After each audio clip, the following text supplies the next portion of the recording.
Always good.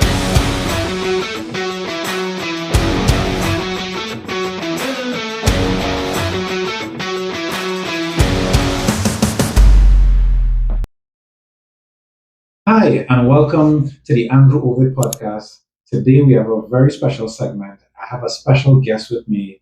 She's an entrepreneur, she's a marketer, and she's a professional in customer service. Please welcome to the show, Akia Charles. Akia, welcome. Thank you, Andrew. Thank you for having me. So, Akia, I know that you're very young, but it's been a journey in terms of customer service and in terms of business. First, you could give us a little bit of background about your passion and then let us know how it's been for you so far in business. Sure. The passion would be customer service for sure. It wasn't something that I was always passionate about. I was always passionate about business. So from leaving secondary school, I knew that I wanted to do business. What I wanted to do, I wasn't sure. So we'll get back to that.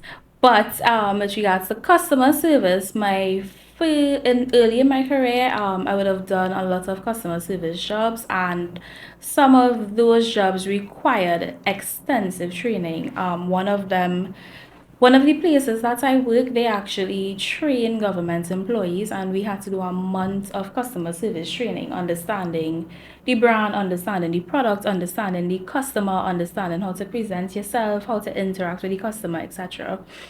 That's one I would say mostly would have left a dent, and that would have motivated me because, for the most part, all of us can attest to the fact that when we go to an establishment, 9 out of 10 times we get poor customer service.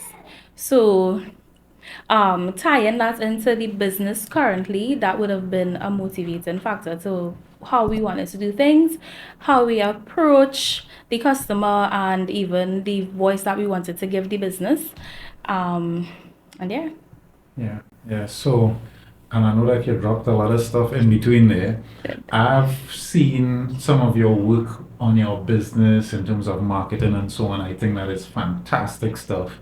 For the aspiring entrepreneur and business person, what would you say would be like the elements that they should take seriously when it comes to not just the customer service part, but even to the marketing side of it? Branding is important. In this day and age, you are your brand. The most important thing you could do as an entrepreneur is brand yourself, and once you do that properly, people will gravitate to you.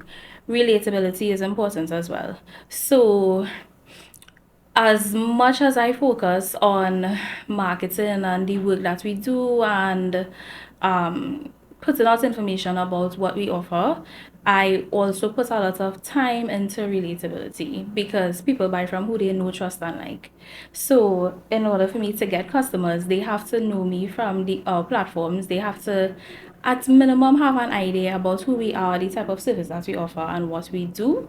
So that's important. And being able to represent yourself professionally. A lot of people kind of approach business from a hustler or a side hustle standpoint. And it's okay if you know how to hustle, but if you can't do the other things, definitely outsource. So I am not a graphic artist, I outsource it. But for the most part, I would have an idea of how I want the work to be done and how I want it to look and the message I wanted to send. Yeah. So one thing that normally stands out every time that I hear you talk and speak is that you have a really strategic mind, I would say, right? Because you look at the data and you analyze and so on.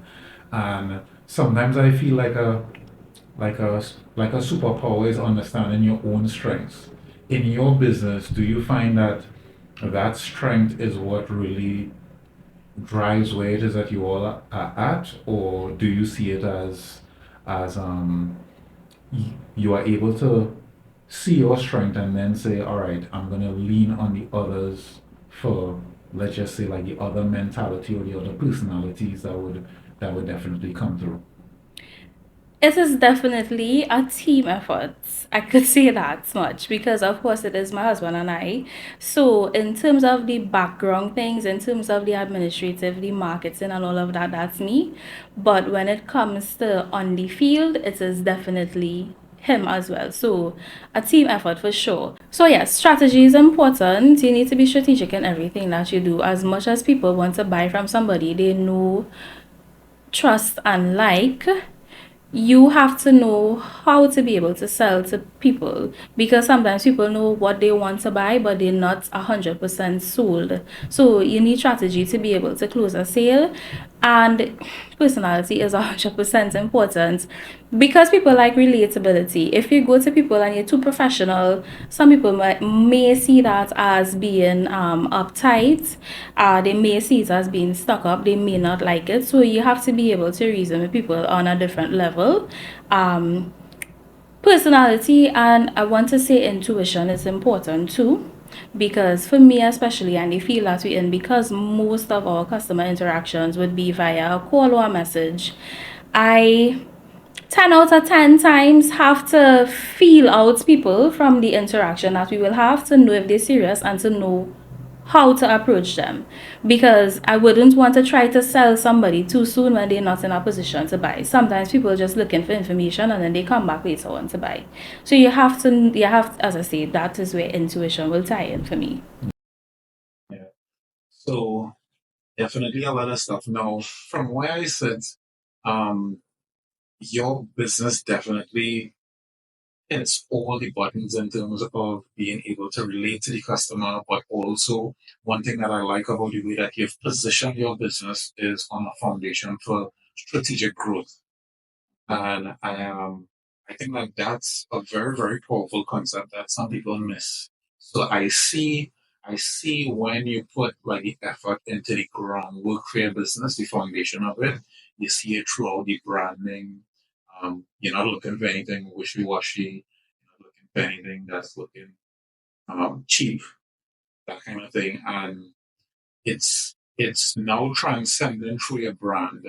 Um, any tips that you want to give somebody for how they could grow their business as fast as you, or grow the brand as fast as you would have been able to do it with your business?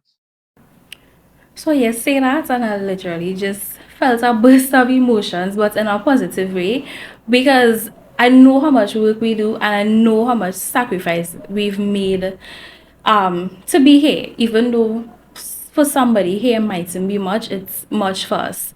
Um, Tips, I would say, again, definitely approach your business as if it is not a side hustle. But then again, that depends on where you want to go.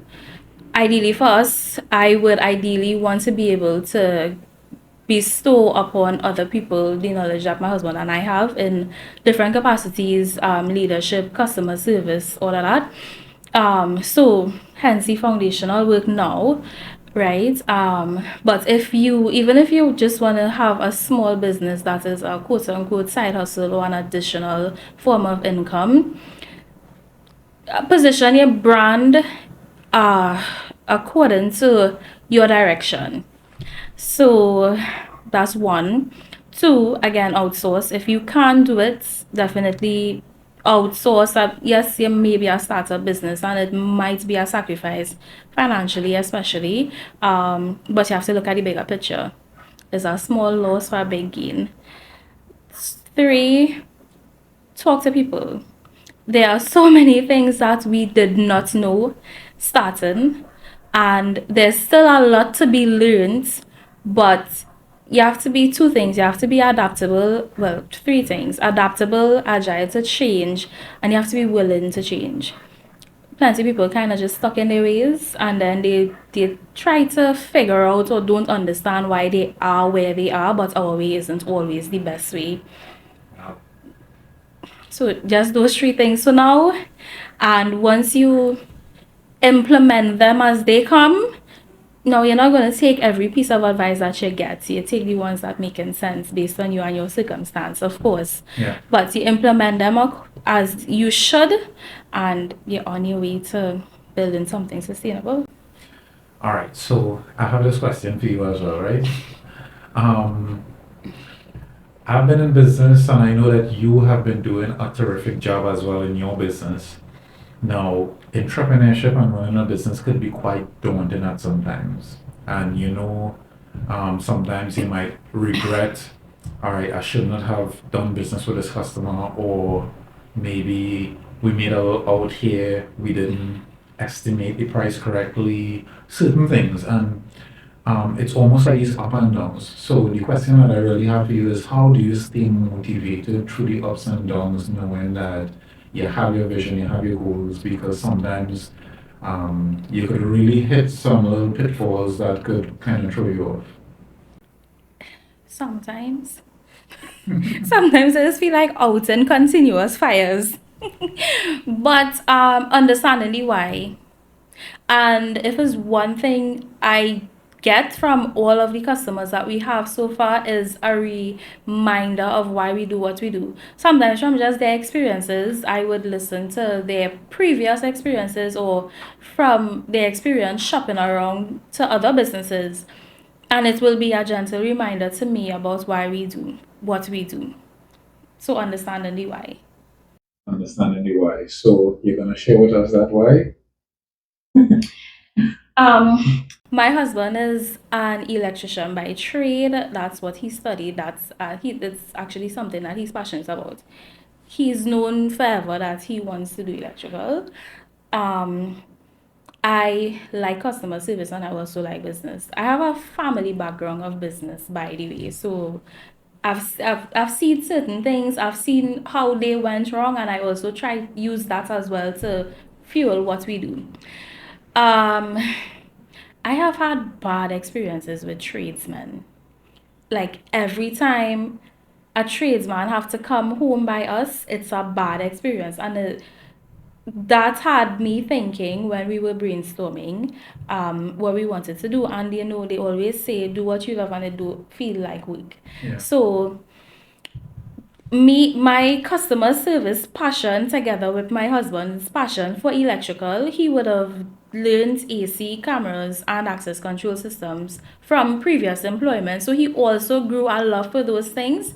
We decided to tie everything together. So my love for customer service together with his love for the trades and offer persons the four services that we offer. But we're not just offering them. We offering them affordably as well as with good service. So you know for a fact that when you book with us, you're gonna get your work done, it's gonna be done properly, and you're gonna get good service. Yeah. So you're really getting value that you may not get from other companies or tradesmen with us. Yeah, yeah. And one of the things that I saw even this week that you were doing like a giveaway and Yeah. so on. Tell me about your passion to give. I believe in service. I was actually thinking about this earlier on today. I was trying to remember where I got the love for service, and I remember that it was from my granny. So she's the type of person, she will be on her last and she will give it. She would it's the simplest thing. It wasn't anything grand, to be honest. But I remember going through school and saying to myself that I wanted to be able to serve people the way she does. I do it, so persons that know me know that once you come to me, I'm going to bend backwards to try my best to help. That's a good and a bad, but we won't get into that right now. But I yeah, we do it in the business. I found a way to implement it into the business. So aside and apart from the giveaway, there's so much more that we do that people don't know about. Only the customers that experience it would know. Yeah. Each of them individually.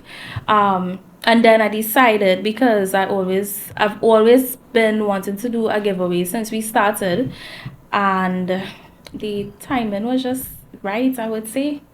Okay. Yeah. Okay. So, Baron, any questions for me? How do people reach you and get onto you and so on for if they want that great, fantastic service and those range of services that you have?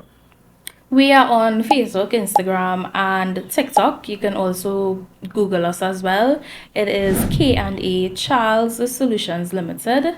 And I don't think I mentioned it, but we offer 4 services: sales, maintenance, and repairs on air conditioned units, cameras, access control systems, and, well, electrical. So, Akia Charles, it's my pleasure. I really enjoyed it.